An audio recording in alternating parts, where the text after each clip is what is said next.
अंजोरी निर्मल छैहा फिटिक अंजोरी निर्मल छैहा फिटिक अंजोरी निर्मल छैहा गली गली बजरावे ओ पुन्नी के चंदा मोर गाँव माँ पुन्नी के चंदा ये दे दीदी वो पुन्नी के चंदा ये दे भैया गा पुन्नी के चंदा मोर गाँव माँ।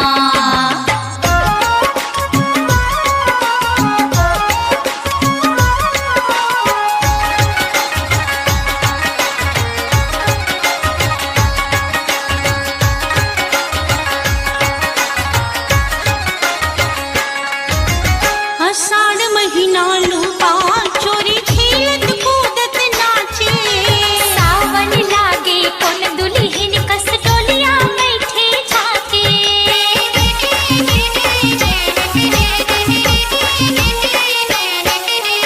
आषाढ़ महीना लूपा चोरी खेलत कूदत नाचे सावन लागे कोन दुल्हन कस डोलिया बैठे झाके भादों के महीना झिझरी महल भादो के महीना झिझरी महल ले तैने ना चमकाए हो पुन्नी के चंदा मोर गाँव माँ पुन्नी के चंदा ये दे दीदी वो पुन्नी के चंदा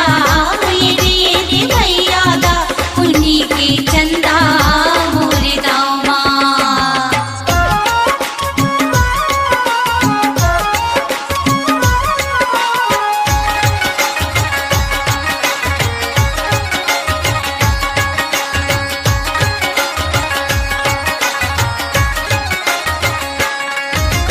कार्तिक महीना भाई बहिनी कस रूप तोरे मन भावे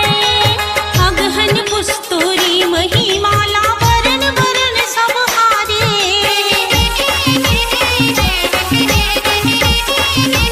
हाँ कार्तिक महीना भाई बहिनी कस रूप तोरे मन भावे अगहन पुस्तूरी महिमाला वरण वरण सब हारे कुंवार महीना भर भर मोती कुंवर महीना भर भर मोती अमृत कस बरसाए हो पुन्नी के चंदा मोर गाँव माँ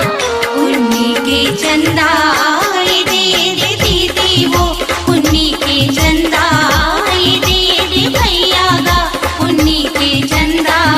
मोर गाँव माँ।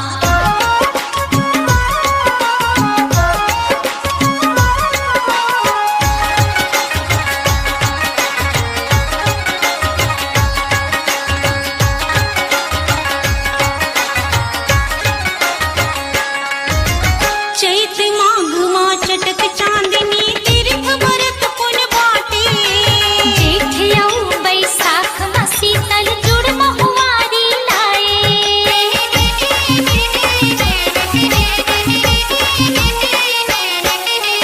चैत माघ माँ चटक चांदनी तीर्थ भरत पुन बाटे जेठ यऊ बैसाख में शीतल जुड़ महुआरी लाए फागुन के महीना झमक झमाझम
अपनी आवाज को दीजिए एक नया मुकाम। डिजिटल रिकॉर्डिंग की दुनिया का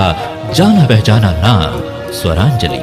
जहां गूंजती हैं ध्वनियां अपनी माटी की सौंधी सुगंध के साथ। छत्तीसगढ़ी संगीत के विविध रंग जो पहुंचाते हैं पूरे प्रदेश में डिजिटल रिकॉर्डिंग के संग। स्वरांजलि स्टूडियो, नेमीचंद गली नंबर 2, गंजपारा, रायपुर।